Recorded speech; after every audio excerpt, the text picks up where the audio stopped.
بسم الله الرحمن الرحيم. اللهم صل وسلم وبارك على سيدنا محمد. النهارده يا جماعه هنتكلم او هنعمل الهوم ورك بتاع البريشر لو. احنا خدنا حاجه بتربط ما بين البريشر والفوليوم، وخدنا حاجه بتربط ما بين الفوليوم والتمبريتشر، وهنا بناخد ثالث علاقه ما بين البريشر والتمبريتشر. والعلاقه اللي عايزين نتكلم فيها ان البريشر والتمبريتشر الاثنين دايركت، فبقول P1 over P2 equal T1 over T2. ولو حبيت هرسمها كده، هقول T و P، بس احنا اتفقنا ان التي بتاعتنا دايما هي الكلفن اللي احنا بنسميها absolute value. التي بتاعتنا دايما هي الكلفن اللي احنا بنسميها absolute value. فلو الزيرو سيليزيوس هنا، يبقى انا الزيرو كلفن بتاعي هيبقى هنا، ودايما بتطلع من الزيرو لو التمبريتشر بتاعتي ايه؟ بالزيرو. طب لو البريشر بتاعتي من عند الزيرو كلفن يبقى هبدا من الاوريجن، لكن لو من عند السيليزيوس ببدا بكونستانت هنا احنا بنسميه بريشر ات زيرو سيليزيوس. حلو الكلام؟ زي ما خدنا حاجه اسمها فوليوم كوفيشنت او اكسبانشن فوليوم كوفيشنت، في حاجه كمان اسمها expansion pressure coefficient اللي احنا بنرمز لها ببيتا. المره اللي فاتت كانت الفا، كانت الفا في، المره دي سميناها ايه؟ بيتا بي، وهي بتساوي نفس القانون، بس بدل ما كان volume of temperature minus volume at Celsius، لا هتبقى pressure minus pressure at ايه؟ Celsius over pressure at 0 Celsius times the change in temperature. دايما يا جماعه بتكلم على التمبريتشر in Kelvin. وطبعا بدل ما انا بدرس العلاقه بين البي والتي، ما انساش كلمه السر هنا at constant volume. برافو عليكم. يبقى انا ما اقدرش استخدم القانون الاولاني اللي هو B1 over B2 equal T1 over T2، او ما اقدرش استخدم القانون بتاع البريشر increasing coefficient او coefficient of increasing expansion coefficient of pressure. ما اقدرش استخدمه غير لما يديني كلمه سر يا جماعه اللي هي at constant volume. يلا بينا نروح نحل الهوم ورك ونشوف الاسئله بتتكلم على ايه. بسم الله الرحمن الرحيم. هوم ورك نمبر 10. اول question بيقول what the temperature at which the pressure of an amount of gas at 10 Celsius gets doubled at constant volume. عايز يحصل ايه لو البريشر doubled؟ لسه قايلين ايه العلاقه بين البريشر والتمبريتشر؟ علاقه دايركت، يبقى لو ده حصل له دبلنج يبقى ده كمان هيحصل له دبلنج. معنى كده انت عايز تقول لي ان التمبريتشر ان شاء الله هيحصل لها دبلنج؟ تمام، بس ما نقعش في الغلطه اللي ممكن اي حد يقع فيها. التمبريتشر بتاعنا يا جماعه لازم يتقاس بالايه؟ بالكلفن. الله ينور عليكم. طيب انا ال 10 سيليزيوس ديت تنفع معايا؟ اقول له لا والله. ال 10 دي يعني ايكوال 10 بلس 273 يعني ايكوال 283 كلفن، 283 ديجري كلفن. هو ده اللي هعمل لها ايه؟ دبلنج. طب تعالى نعمل ديت دبلنج تايمز 2 تطلع كام؟ ادي 566 كلفن. طب الانسرز اللي عندي كلها بالسيليزيوس، طب تعالى نرجعها تاني للسيليزيوس، هعمل لها ماينس 273 يبقى الاجابه هتطلع بالسيليزيوس كام؟ ادي 3 ادي 9 ادي 2 293 سيليزيوس اللي هي الاجابه دي. سؤال سهل جميل. نروح للي بعده. when a certain amount of gas is heated، حصل ايه؟ heated يعني التمبريتشر ارتفعت. which of the following graph represent the change in pressure؟ عايز يعرف ايه العلاقه بين البريشر والتمبريتشر. هقول له برضه هترتفع، الاثنين العلاقه بينهم ايه؟ دايركت، بس لازم اسمع كلمه سر. on Celsius scale changes at constant volume. ادي كلمه السر اللي انا مستنيها من الصبح، at constant volume. والله العلاقه بينهم الاثنين دايركت، بس تعال نفتكر لو انا التمبريتشر بالكلفن يبقى الدايركت بتاعي دي هتبدا من الارجن، لو هي بسليزيوس هتبدا من رقم اعلى شويه اللي احنا بنسميه بريشر ات 0 ايه؟ سليزيوس. طب هو مديني التمبريتشر هنا ايه؟ بسليزيوس، يبقى هو مش هيبدا من الزيرو. شكرا. وهي مش هي دايركت بس مش كيرف، دي لاين. طب اللاين ده ولا اللاين ده؟ لا طبعا هو اللاين ده، وبسمي النقطه ديت هي البريشر ات 0 ايه؟ سيليزيوس. حلو الكلام.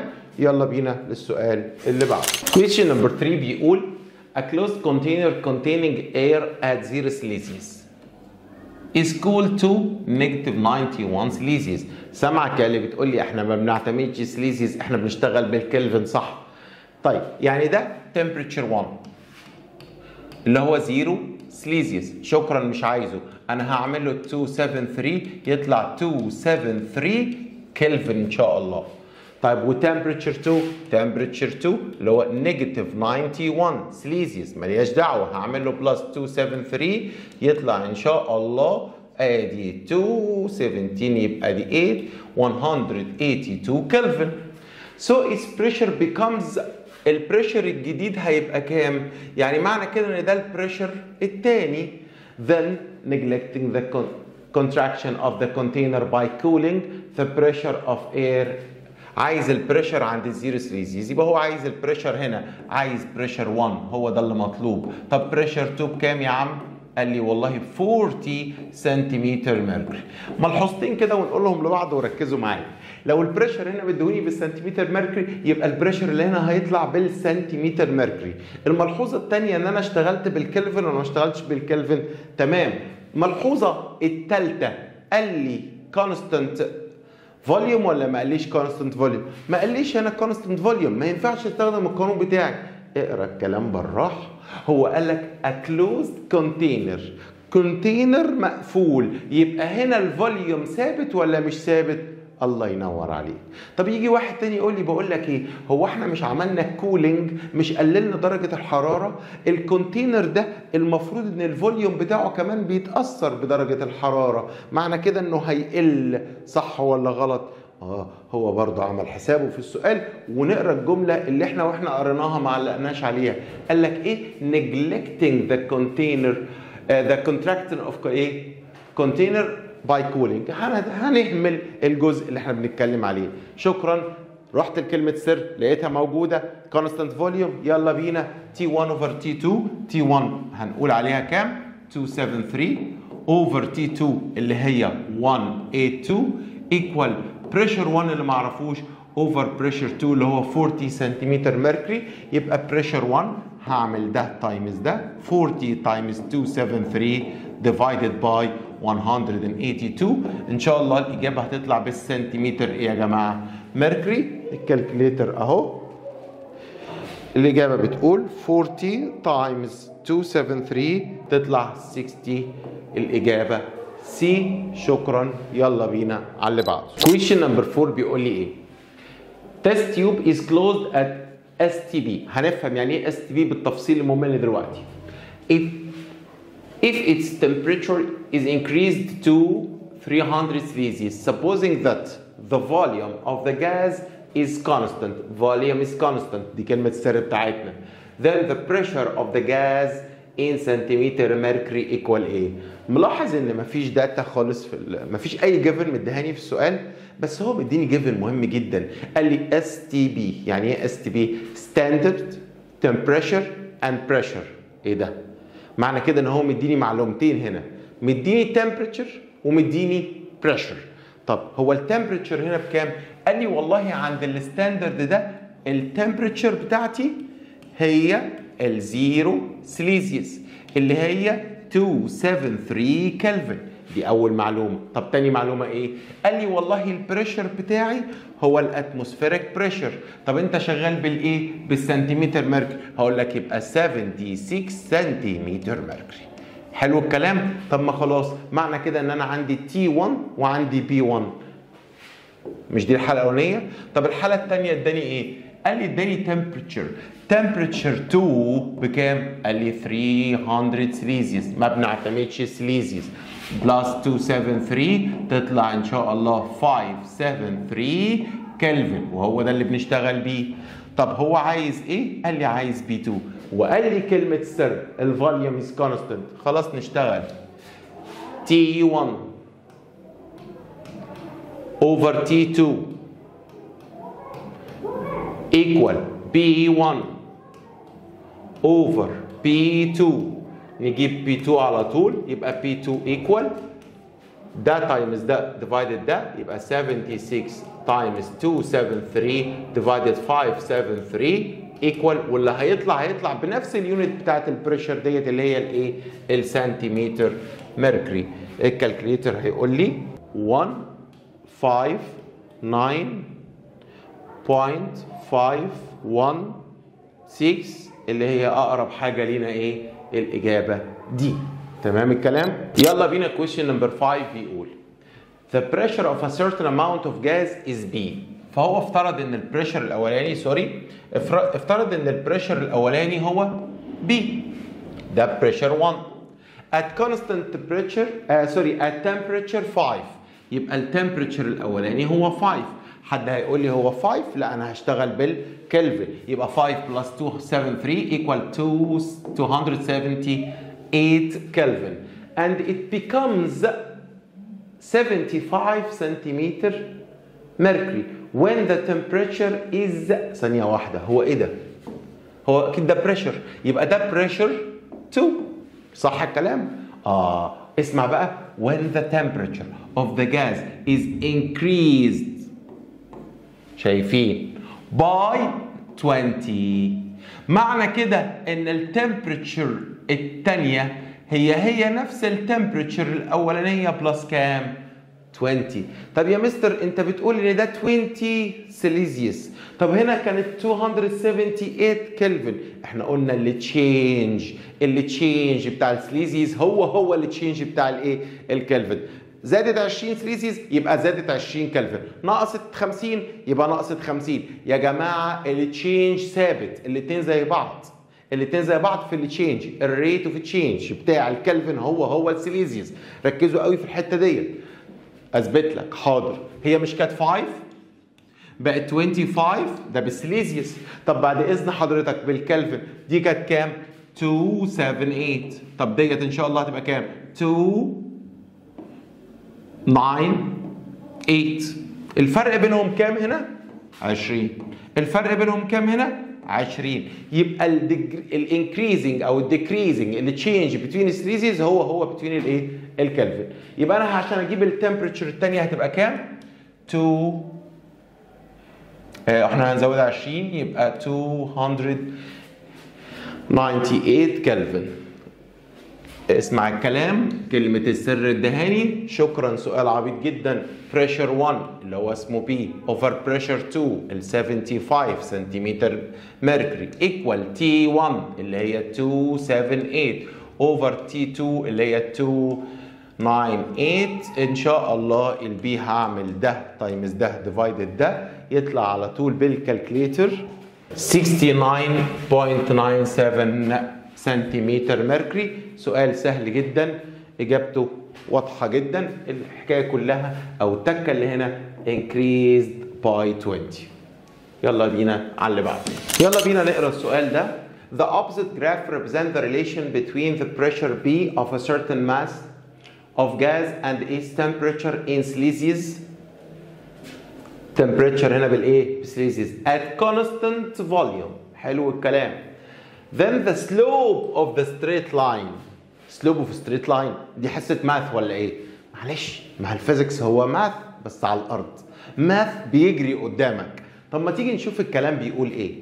هو عايز السلوب. والله احنا خدنا في الماث يا مستر ان السلوب بتاع اي كيرف والله لو بادئ من هنا بقول change in y over change in x. ما ده change in y over change of x. طب لو بادئ من الاوريجن باخد اي نقطة واقول y over x. صح الكلام؟ طيب يا مستر لو مديني انجل بقول تاني الانجل بين الكيرف وبين الهوريزونتال لاين او بين الدايركشن اوف اكس بوزيتيف دايركشن اوف اكس اكسس. طب في حاجات تانية بجيب بيها السلوب؟ قال لي لو عندي 2 بوينتس بقول y2 minus y1 over x2 minus x1. صح الكلام؟ طب انا عندي ايه هنا؟ قال لي والله انت ما عندكش حاجة.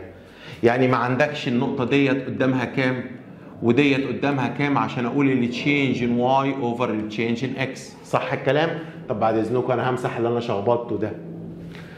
انا عندي ايه بقى؟ قال لي والله فاكر لما كنا بنطول ده شوية كده ونطول ده شوية كده وكنت بقول ان ده البريشر لو ده كلفن، مش ده تي لما كانت 0 سيليزيوس هي اللي كانت 273، صح الكلام؟ طب ما تيجي ندرس بالراحه اللاين ده، الحته ديت. هو بعد اذن حضرتك، هو اللي تشينج ان واي هم الحبه دول، هو الحبه دول هو مسميهم ايه؟ قال لي والله يا فندم متسمي اللي تشينج الواي هنا بي ات 0 سيليزيوس. طيب هم الحبه دول مش هم اللي تشينج ان اكس؟ هو اللي تشينج ان اكس هنا كام؟ قال لي والله اللي تشينج ان اكس ايكوال 273. طب ما تجيب السلوب تشينج ان واي اوفر تشينج في اكس، يبقى بي ات 0 سيليزيوس اوفر 273. فهمناها، عايز تبصمجها براحتك يلي بتكره الماث. يلا بينا على السؤال اللي بعده. يلا بينا ناخد سؤال رقم 7. بيقول لي the opposite graph represent the relation، جراف تاني، تمام؟ the pressure P of a certain mass of gas and its temperature in Celsius. راسم لي اهو Celsius وعشان كده بادئ من فوق، تمام. So if the ratio between the lengths of the sides KL YZ، فين KL؟ المسافة دي والمسافة دي الريشيو بينهم كام؟ 2 to 1. حاضر. Then the value of T2، انت عايز T2 temperature 2، لازم يبقى عندي temperature 1 وبريشر 1 وبريشر 2، او على الاقل الريليشن ما بين الاثنين دول اللي هم بريشر 1 و2، صح الكلام؟ طب ما تيجي نشوف ايه اللي عندي. انا هجيب هنا سلوب اكيد، ما هو الجراف ده لازم اجيب منه سلوب، صح؟ هو السلوب قلنا انجل تاني الانجل مفيش انجل. طيب يديني تشينج اوفر تشينج. طب ما تيجي نشوف النقطتين اللي هقدر اشتغل عليهم. هو انا اقدر اشتغل على النقطه ديت، صح؟ ممكن اشتغل على النقطه دي، ممكن اشتغل على النقطه دي، صح كده؟ طب ايه رايك اشتغل على النقطتين دول؟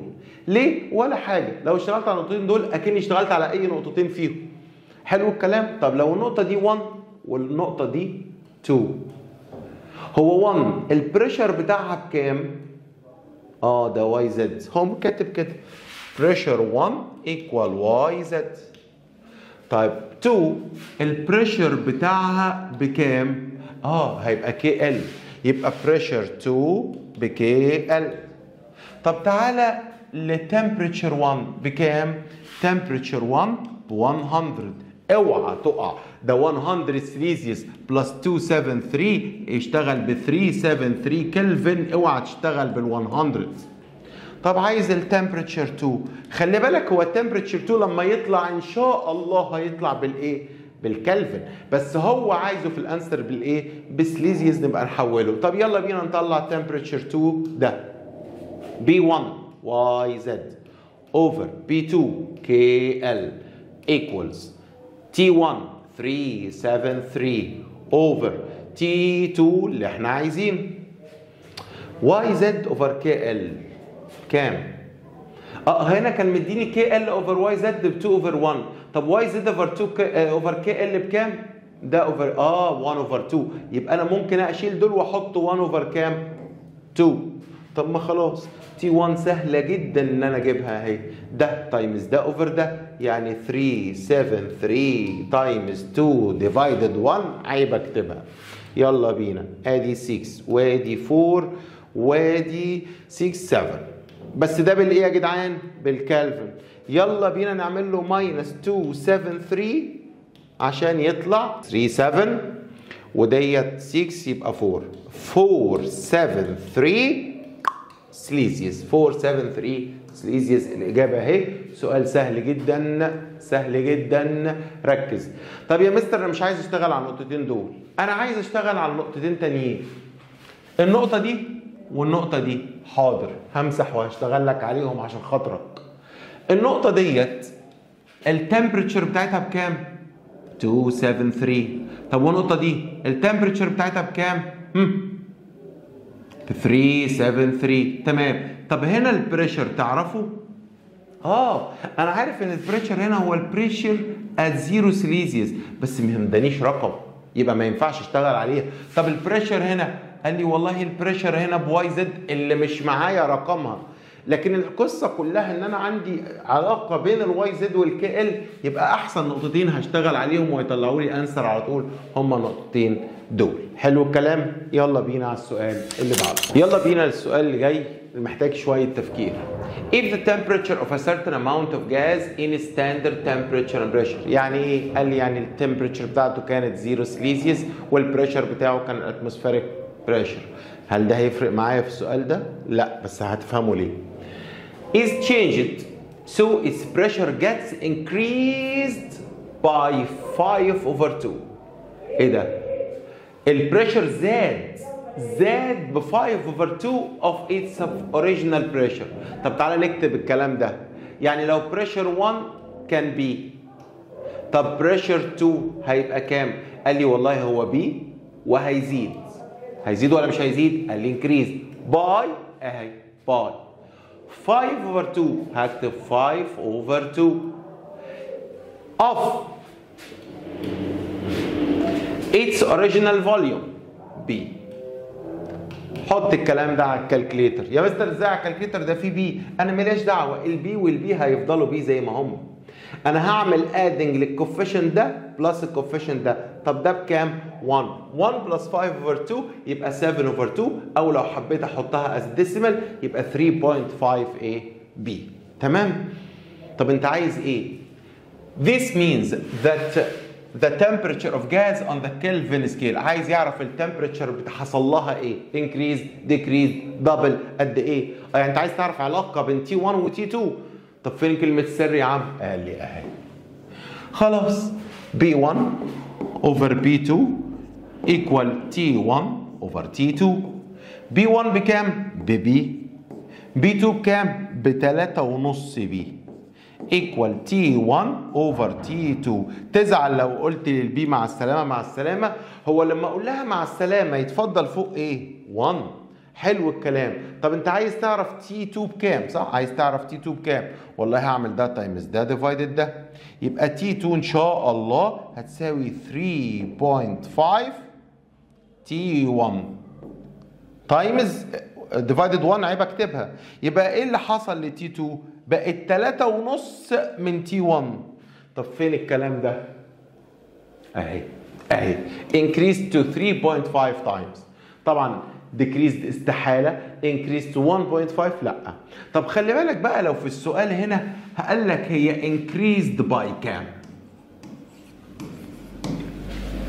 increased by كام؟ والله هي كانت 1 T بقت 3.5 تي، يبقى زادت قد ايه؟ برافو، يبقى increased by 2.5 تي. حلو الكلام. خلي بالنا من increased to increased by decreased to decreased by هيفرقوا معاك كتير قوي في الاسئله. يلا بينا السؤال اللي بعده. نمبر 9. ايه ده؟ جراف تاني؟ سهله والله، الدنيا سهله وبنحل على طول. الجراف ده بين البريشر والايه والتي. ولو تلاحظ كده انا عندي نقطتين، نقطه هنا ونقطه هنا. قبل ما اقرا السؤال، هو هنا بكام؟ ب0 سيليزيوس. طب وهنا بكام؟ ب50 سيليزيوس. انا بشتغل بالسيليزيوس؟ لا، انا بشتغل بالكلفن. يبقى 273. طب ديت بلس 273 تطلع كام؟ 323. يا رب اكون حملتها صح. جمعت على كل واحده. طيب البريشر هنا هنفترض ان هو 2، لان هو مسمي ده بريشر 1. خلاص يبقى ده ان شاء الله مادام ده بريشر 1 يبقى ده تمبريتشر 1، ودام ده بريشر 2 يبقى ده تمبريتشر 2. مش فارقه مين فيهم الاول والثاني، دي مسميات انا ممكن اسميهم A و B. فاهمين الكلام؟ يلا بينا. تعال نقرا السؤال. طيب تيجي نقرا السؤال.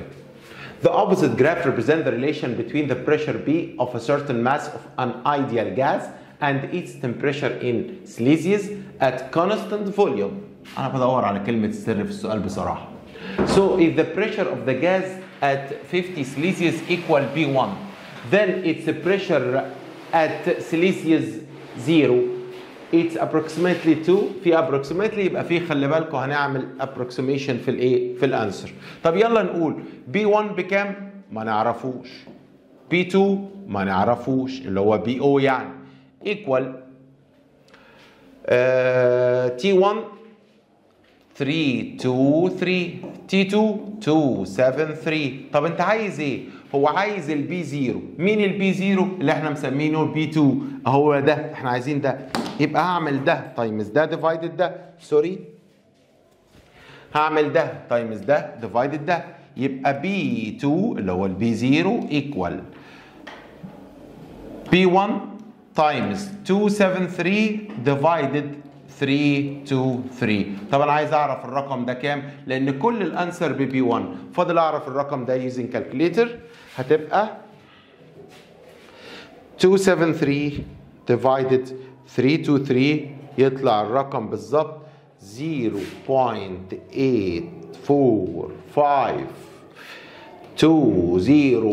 هو واخد 2 decimals بس 84. طب الفور هسيبها 4 زي ما هي ولا هتكبر؟ قال لي لا اللي وراها 5 يبقى هتكبر، هتبقى 85 اللي هي الاجابه دي. بسم الله الرحمن الرحيم. question number 10 بيقول Enjoy's experiment. ايه هي يا عم جولي اكسبيرمنت ده؟ قال لي والله الراجل ده كان جايب كونتينر ريسيفوار فيه جاز وكان بيحطه يزود عليه التمبريتشر او يقلل التمبريتشر بتاعته، يعمل له هيتنج او كولينج. ازاي؟ كان حاطه جوه ميه فيسخن الميه يبقى الهيت يوصل له، يقلل درجه حراره الميه بالتلج يبقى بيقلل الحاجه. طيب كان بيقيس البريشر ازاي؟ طبعا لو انت دخلت على اليوتيوب دلوقتي تقول له جيلي اكسبيرمنت هتلاقي ان كل الناس بتقيس البريشر بديجيتال سكيل. لا احنا بنقيس البريشر على قديمه. بنقيس البريشر ازاي؟ عن طريق مانومتر يو شيب تيوب، الناحيه دي متوصله في ريسيفوار تمام وفيها ايه؟ ميركوري. والله لو الريسيفوار ده بيضغط اكتر هنا يبقى البريشر بتاعه اكبر من الاتموسفيريك بريشر. بكام؟ بالفرق اللي ما بينهم. طب لو هو الاتموسفيريك بريشر بيضغط اكتر يبقى البريشر بتاع الجاز بيساوي الاتموسفيريك بريشر ماينس الفرق اللي احنا بنتكلم عليه. حلو الكلام؟ تعالى نقرا السؤال ونشوف هو عايز يقول لي ايه. بيقول لي In jelly experiment when a bulb is placed in crushed ice. ايه ده؟ اتحط فين؟ في ايس. هو الايس هيديني درجة حرارة كام؟ والله 0 سليزيوس. انا ما بشتغلش بالسليزيوس، انا بشتغل بالايه؟ بالكلفن. يبقى 273 كلفن. ده مين؟ ده T1. صح الكلام؟ The mercury level in the free end branch was lower than in the branch connected the bulb by 44 millimeter. يعني اللي كان هنا كان اقل المفتوح كان اقل من ده ب 44 متر. ما عارفين كده معناه البريشر بتاع الجاز بيساوي ايه؟ قال لي معنى كده ان في الحاله الاولانيه البريشر بتاع الجاز بيساوي الاتموسفيريك بريشر ماينس ال 44 مليمتر. صح الكلام؟ طب نكمل. And when the temperature is raised to 39 سليزيوس. ما بشتغلش بالسليزيوس. طب ال 39 دول قد ايه؟ 39 plus 273 equal times ايه يا عم؟ 39 plus 273 equal 312. يبقى الرقم هنا 312 كلفن. The level of mercury in the free end branch comes higher than its a level. معنى كده ان البرانش هنا اترفعت الايه؟ الله دي كانت اقل زادت. معنى كده ان البريشر بتاع الجاز بيساوي ايه؟ قال لي ايكوال الاتموسفيريك بريشر بلس الديفرنس ده. the branch connected by 56 ملم. معنى كده في الحالة الثانية البريشر هيساوي الاتموسفيريك بريشر بلس 56 ملم. Then the pressure increased coefficient. ده عايز ال increasing coefficient. يعني عايز beta pressure of the gas at constant volume. The temperature atmospheric pressure بيساوي كام؟ 74. طب دي ايه لازمتها؟ قال لي عشان تحسب دول حضرتك. هو انت لما تجيب بريشر 1 هو بريشر 1 ده كان عند الزيرو سيليزيوس صح؟ يعني بريشر 1 ده انا اقدر اسميه البريشر الزيرو سيليزيوس عشان القانون ده. طيب هو انا هنا بقول ماينس 44 مليمتر، ينفع اعمل سنتيمتر ماينس مليمتر ولا لازم احولها لمليمتر؟ تمام، يبقى تايمز 10، يبقى الاتموسفيريك بريشر بيساوي 744 ماينس 44 ايكوال 700 وات مليمتر ميركوري. حلو الكلام؟ طب ديت هتبقى 744 بلس 56 تطلع 1800 مليمتر ميركوري. ايه يا عم ده؟ طب وايه ده وايه ده؟ قال لي والله ده البريشر عند 0 سيليسيوس. طب وده البريشر قال لي عند اي درجة حرارة تانية. تمام؟ طب الفرق ما بينهم كام؟ قال لي والله الفرق هقول 312 ماينس 273، وفي واحد اذكى مني هيقول لي هو 39 ماينس 0، يبقى التشينج في التمبريتشر كان كام؟ ان شاء الله هيبقى 39. طب يلا بينا نقول القانون. هو بيتا بي كان بيساوي ايه؟ قال لي بيساوي البريشر ان تمبريتشر ماينس البريشر ات 0 اوفر بريشر ات 0 تايمز التشينج ان تمبريتشر. صح الكلام؟ بريشر ان تمبريتشر قال لي كام؟ 800 ماينس 700 اهمت اوفر 700 تايمز 39. الكلام ده هيطلع اوفر 273 كلفن باور نيجاتيف 1 اللي هي الاجابه نمبر بي. سؤال جميل، واول سؤال يسالني فيه على البريشر اكسبانشن كوفيشنت. تعال نروح للسؤال اللي بعده. يلا بينا question number 11 بيقول لي ايه؟ During conducting an experiment to verify the general gas law, the volume of the amount of mercury in the glass bulb, mercury اللي موجود في الجلاس bulb of Joule appearance was equal 1/5 of the volume of the glass bulb. ايه اللي انت بتقول لي ده؟ انا ايه علاقتي بالميركوري والجلاس؟ ايه علاقة ميركوري موجود في الجلاس؟ قال لي حضرتك ما هو ده البالب اللي شايل الايه؟ الجاز. قال لي والله مش في ميركوري في التيوب ديت وبيخش منه شويه هنا، يعني هنا في شويه ميركوري. صح الكلام؟ هو ايه علاقه الميركوري ده بالجلاس؟ قال لي والله لو الفوليوم بتاع الجلاس مثلا 100 والفوليوم بتاع الميركوري 20، يبقى الفوليوم بتاع الجاز 100 ماينس 20. صح الكلام؟ طيب so when heating it the volume of trapped air equal كام؟ بس تعالى نقرا الكلمة ديت. The amount of mercury in the glass pulp of Joule appearance was equal to 1/5. طب ما تيجي نحط أرقام. إيه رأيكم نحط أرقام عشان نفهم الكلام؟ تعالى نتخيل كده إن الجلاس مثلا الفوليوم بتاعه كان ب 100، يبقى الميركوري الفوليوم بتاعه بكام؟ ب 20. يبقى الجاز بتاعي هو اللي فاضل من الجلاس هو كام؟ 80. صح الكلام؟ طيب لما بنعمل هيتنج هو الميركوري بيزيد حجمه ولا مش بيزيد حجمه؟ بيزيد حجمه، والجلاس بيزيد حجمه. بس في معلومة لازم تعرفها هنا ولازم تبقى موجودة في دماغك، ان الميركوري بيزيد حجمه 7 أضعاف الجلاس. 7 times the expansion volume of glass. يبقى الاكسبانشن فوليوم اوف ميركوري equal 7 expansion volume of glass. يعني ايه يا مستر اللي انت بتقوله ده؟ يعني حبيبي لو الجلاس زاد 1% الميركوري هيزيد 7%. ده اللي زاد 10% ده هيزيد 70%. حلو الكلام؟ طب ما تيجي نعملها بالارقام برضه عشان نفهم القصه. بقول لك ايه؟ طب ما تيجي نتخيل ان الجلاس ده هيزيد 10%. هو 10% من 100 يبقوا كام؟ 10. يبقى الجلاس دلوقتي بقى كام؟ بقى 110. طب لو الجلاس زاد 10% الاكسبانشن فوليوم بتاعه يبقى الميركوري الاكسبانشن فوليوم بتاعه كام؟ 70%. طب لو عملنا ده تايمز 70% يطلع كام؟ هيقول لي هيطلع 14. يبقى الميركوري دلوقتي 14 بلس 20 بكام؟ ب 34. طب ما تيجي نشوف الجاز. المكان اللي فاضل من الجاز هعمل ده ماينس ده زي ما عملت فوق ده ماينس ده. 110 ماينس 34 تطلع ادي 6 وادي 7. ايه اللي حصل؟ ايه اللي حصل للجاز؟ ده المكان بتاع الجاز حصل له ايه؟ قل ولا زاد؟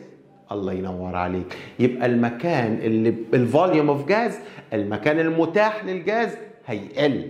فهمنا الكلام؟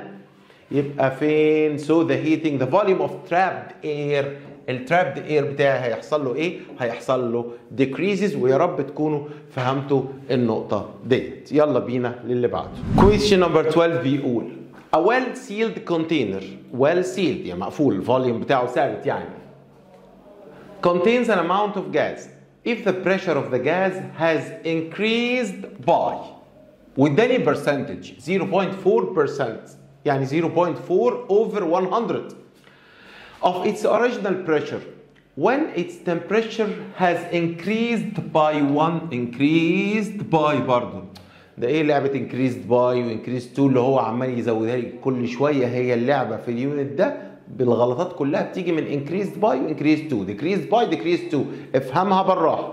increased by يبقى plus او minus، to يبقى انا باخد الرقم على طول. طب تعال نشوف. قال لي والله كان عندي بريشر 1 وهنفترض ان اسمه بي يا ولاد. طب بريشر 2 حصل له ايه؟ واقرا الكلام. قال لي ايه؟ increased. هقول له حضرتك يبقى هاخد بريشر 1 واعمل له increased. increased كام؟ اي حاجه برسنتج يعني نفس الرقم over 100، يعني 0.4 over 100 of، الماث بيقول كده of يعني times its original pressure، الاوريجينال بريشر اللي هو البي. طب معلش هو الكلام ده يتحل ازاي؟ الكوفيشنت هاخده اعمل له بلس، والبي هتفضل بي زي في الماث ما بتقولوا 2x بلس 3x بتساوي 5x، الاكس تفضل زي ما هي وبتعمل 2 بلس 3. طب هنا الكوفيشنت كام؟ 1. هنا الكوفيشنت كام؟ اهو على الكالكليتر هيعمله. اعمل ده بلس ده يطلع 1 بوينت، اعملها 100.4 over 100. هو ده الرقم. لو عملناه as a decimal هيبقى كده 1.004 بي. تمام؟ كالكليتر.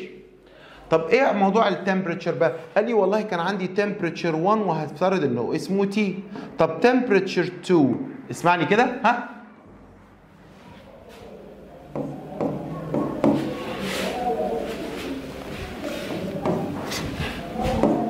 يا مستر ده سليزيوس. قلنا اللي تشينج انكريزد باي وديكريزد باي، اللي تشينج في سليزيوس هو اللي تشينج في الايه؟ في الكلفن. وركزوا معايا قوي في الحته دي.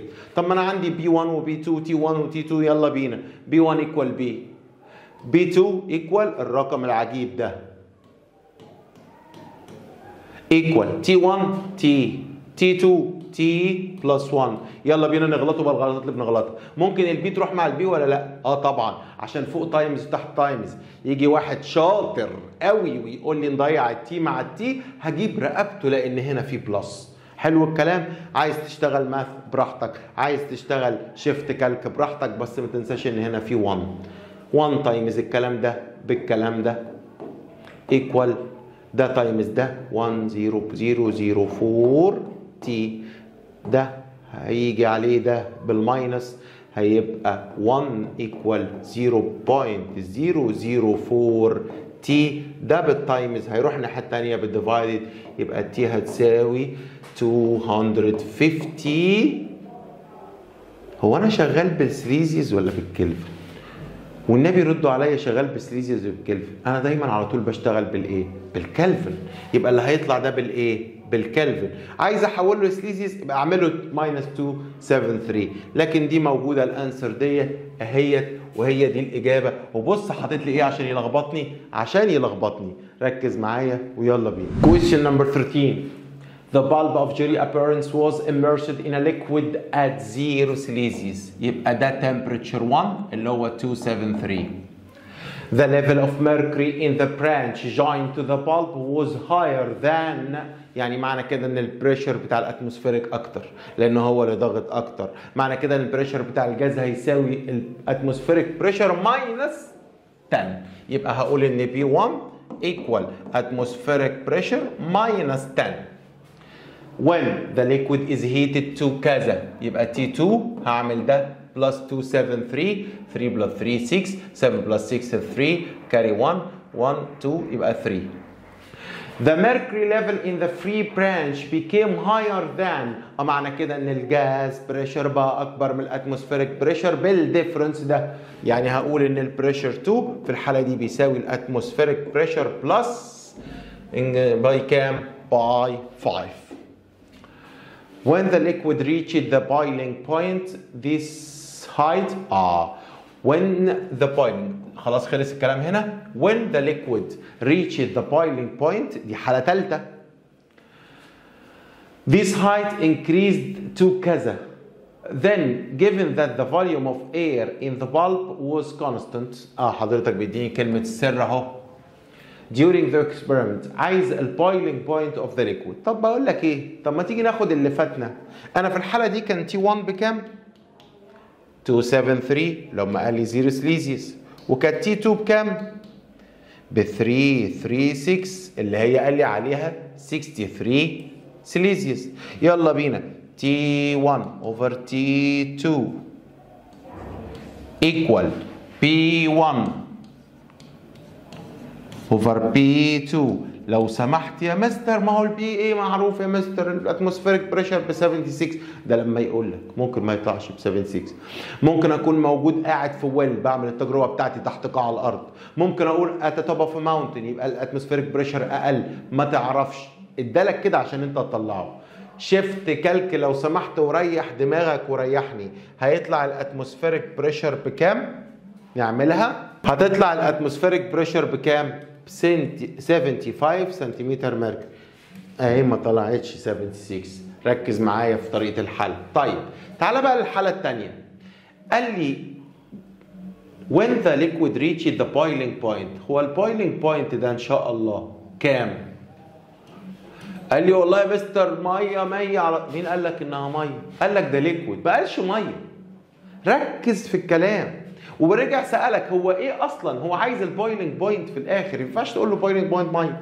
يبقى انا عندي هنا تمبريتشر جديد هسميه تمبريتشر 3. حلو ده اللي انا عايزه. تمام؟ ايه اللي حصل؟ قال لي ساعتها كان اللي حصل ان هي بقت اكتر ب 13.8. يعني معنى كده ان البريشر 3 كان باتموسفيريك بريشر بلس 13.8. طب ما انت لسه جايب ده 75 بلس ده يبقى 8 وادي 3 و5 8 1 و7 8 يبقى ايه ده؟ ده البريشر الجديد. يبقى انا عندي بريشر 3 وعايز التمبريتشر 3. يا مستر اشتغل مع مين؟ قال لي اي واحد فيهم. 1 over 1 equal 3 over 3 او 2 over 2 equal 3 over 3 مش فارقه. المهم ان يكون الترتيب هو نفس الترتيب. طب 1 تعال نشتغل ب1. هو 1 التي 1 بكام؟ يبقى انا هشتغل T1 over T3 equal B1 over B3 عشان عايز اطلع ده. T1 اهو 273 over T3 اللي انا عايز اطلعها equal B1 اهي BA minus 10. طب ما انا طلعت الاتموسفيريك بريشر بكام؟ 75 minus 10 يبقى 65 over B3. هي فين B3؟ قال لي حضرتك ما B3 احنا جبناها هنا بكام؟ 88.8. ركز معايا قبل ما احلها. هي T3 هتطلع بالايه؟ بالكلفن. برافو عليك. الاجابات هنا عندي بسليزي يبقى هجيبها بالكلفن واعمل منها minus 273. يلا بينا نحسبها. T3 هتطلع كام؟ 273 times 88.8 divided 65 equal 372.96 كلفن. طب اعمل لها minus 273 تطلع 99.96 سليزيوس. سؤال جميل. سؤالين في سؤال واحد. بنجيب منه اول مره الاتموسفيريك بريشر نعوض بيه في الثاني عشان نجيب البويلينج بوينت ما تفترضش حاجه ما قالكش عليها. ده حتى الجرافيتي لما بيقول لك عليه قول له استنى لما يقول لك عليه. فهمنا الكلام؟ يلا بينا للسؤال اللي بعده. يلا بينا question number 14. بيقول لي in the opposite figure a well sealed يبقى الفوليوم constant flask contains an ideal gas. When the gas is heated, the temperature of the gas on Kelvin scale increase to double. والله ريحني قوي قال لي ان هي in Kelvin increase to double. يعني لو T1 over T2 هتبقى 1 over 2 doubled. And its pressure increased by 20. يعني لو pressure 1 كان B فpressure 2 هو B plus 20. So the gas pressure before heating كام؟ سهلة جدا جدا جدا. يلا بينا. T1 over T2 equal B1 over B2. اللي هيقول لي البي هتروح مع البي إلهي يا رب شعره يقع. ركز معايا. ده تايمز ده 2B. ده تايمز 1 B plus 20. البي ده يروح بالماينس يبقى البي ايكوال كام؟ 20. 20 وات؟ 20 سنتيمتر ميركوري. مفيش سؤال أسهل من كده. السؤال اللي بعده question number 15. a well sealed cylinder يعني الفوليوم constant containing a natural gas can bear pressure up to maximum كذا. يعني ايه؟ يعني يقدر يستحمل بريشر لغايه كده. ده البريشر بتاعه. اكتر من كده هينفجر. طيب so if the gas pressure in the cylinder was 12 at temperature ما بحبش اقرا ده اعمل بلس 273 على طول هتطلع 003 كلفن. Then if a fire breaks out at the building بعد الشر على الناس كلها then by ignoring the expansion of the cylinder the minimum temperature that cause explosion of cylinder. يعني عايز يعرف امتى البتاعة هتنفجر والحريقة هو التمبريتشر اخرها كام بالبلدي؟ حلو؟ مش هو التمبريتشر الاولانيه قبل ما تفرقع كانت 300 صح؟ طب والبريشر الاولانيه ساعتها كانت 12 اتموسفيريك بريشر تمام. طب التمبريتشر الثانيه اللي هي هتفرقع عندها هي دي اللي عايزين نعرفها.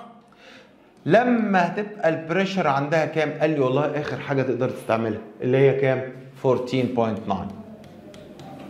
طب يلا بينا T1 over T2 300 over T2 اللي عايزينها equal B1 over B2 14.9.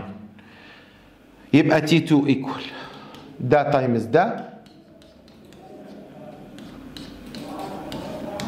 over 12 واللي هيطلع بالايه؟ بالكلفن. انا بشتغل تمبريتشر على طول بالايه؟ بالكلفن. يلا بينا 14.9 times 300 equal divided 12 equal 372.5. دي أقصى temperature تقدر تستحملها. طب إجابتي بسليزيوس minus 273 هتطلع بالظبط يبقى الكلام ده هيطلع كام؟ 99.5 سليزيوس. سوري هي تقدر تستحمل لغايه 99.5 درجه حراره. يبقى هتنفجر امتى؟ اكتر من كده. ايه الرقم اللي اكبر من كده على طول؟ هقول له حضرتك 100. طب ليه بتقول لي على طول؟ قال لي عشان هو قال لي approximately ما قاليش بالظبط اخرها كام. فهمنا الكلام؟ يلا بينا للسؤال اللي بعده. question number 16 بيقول لي a cubic metal contain a certain amount of an ideal gas at pressure P if its temperature is raised from. انا عرفت الغلطه فين على طول اللي هتقعوا فيها. ايه اللي حصل للتمبريتشر هنا؟ حصل لها ايه؟ دبلنج. لا غلط، هي ما حصلهاش دبلنج. انت بتحسب التمبريتشر بالكلفن، لو حسبتها بالسيليزيوس تقول لي دبلنج، بس ده لا يعنيني. انا لما اقول التمبريتشر هيحصل لها دبلنج عشان كده البريشر هيحصل لها دبلنج، معنى كده ان التمبريتشر حصل لها دبلنج بالكلفن سكيل مش بالسيليزيوس سكيل. عارفين ديت معناها كام؟ معناها 283. طب دي معناها كام؟ 293. بالله عليكم ده دبلنج؟ ده مش دبلنج اكيد، هي زادت بس مش باي دبل. طيب then by ignoring the expansion of container what happened to the pressing force F by which the gas act on the wall. هو الاف دي جت منين؟ هو اول مره يقول لي اف هنا. هي الاف دي جت منين حضرتك؟ هو مش البريشر اللي جوه ده بيأثر على الوول بتاعت البلب؟ بيأثر عليها فورس ولا بيأثرش عليها فورس؟ يبقى الاف دي هو قصده ان البريشر بتاعها هيحصل له ايه؟ ركز معايا في الكلام وبالراحه. طب بقول له والله ان بريشر 1 اوفر بريشر 2 ايكوال تي 1 اوفر تي 2. طب ما تيجي نشوف بريشر 2 هيطلع كام بريشر 1؟ هعمل ده تايمز ده 293 اوفر 283 بريشر 1. تعال نشوف الرقم ده باي ديسيمال هيطلع كام؟ 293 ديفايدد 283 هيطلع 1 بوينت. بص يبقى بريشر 2 هيبقى ايكوالز 1.0 approximated 5 pressure 1. معنى كده ان pressure 2 اكبر من pressure 1 ولا لا؟ يعني لو عملنا approximation الرقم ده 104 over 100 يعني زاد تقريبا ب 4%. يا هو زاد ولا ما زادش؟ زاد. يبقى كلمه decrease ده اقول له شكرا، decrease ده اقول له غلط. يبقى هي increased by double ولا doesn't reach the double؟ طبعا doesn't reach the double. سؤال جميل بيعتمد على فهمك مش على القوانين. السؤال اللي بعده يلا بينا اخر سؤال النهارده question number 17 بيقول ايه؟ The bulb of Jolly Appearance was immersed in a liquid at كذا. يبقى ده temperature 1. The level of mercury in the branch joined to the bulb was higher than its level in the free branch by H. مين اللي أكتر؟ مين اللي أكتر؟ ها؟ تاني. The branch joined to the bulb ناحية البلب was higher كان أعلى. معنى كده ان الاتموسفيريك بريشر ضاغط اكتر. معنى كده الاتموسفيريك بريشر اكتر. معنى كده ان البريشر بتاع الجاز بيساوي البريشر اوف اتموسفيريك ماينس اتش.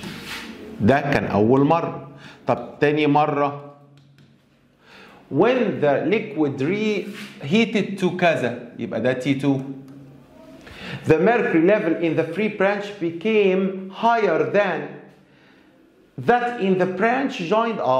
يبقى اللي حصل ان البريشر بتاع الجاز زق شويه لان الفوليوم بتاع لان البريشر بتاعه زاد فهيطلع الناحيه الثانيه الميركوري بكام؟ H over 2. يبقى هقول له ان الاتموسفيريك بريشر بلس H over A 2. Then the value of it approximately to suppose that the air volume is constant became 76. يبقى انا هعوض هنا ب 76 minus H وهنا 76 plus half H. ما هو H over 2 يعني half H. طيب يلا بينا temperature 1 273 اهي over temperature 2 336 اهي equal pressure 1 76 minus H over 76 plus half H. شفت كالك ماشي، ماث ماشي، اللي انتوا عايزينه. تعالوا نحلوها ماث. الاول تعالوا نشوف في approximation للكلام ده ولا لا. 273 divided 336 13 over 16. يلا بينا نعمل الكلام ده. 13 times 76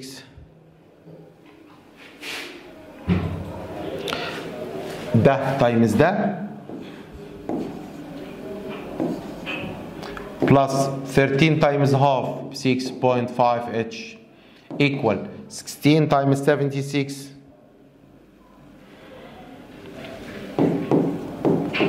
minus 16H. حلو الكلام. هي ال 16H دي هنا بالنيجاتيف هتيجي هنا بالبلس. 16 بلس 6.5 يبقى 22.5H.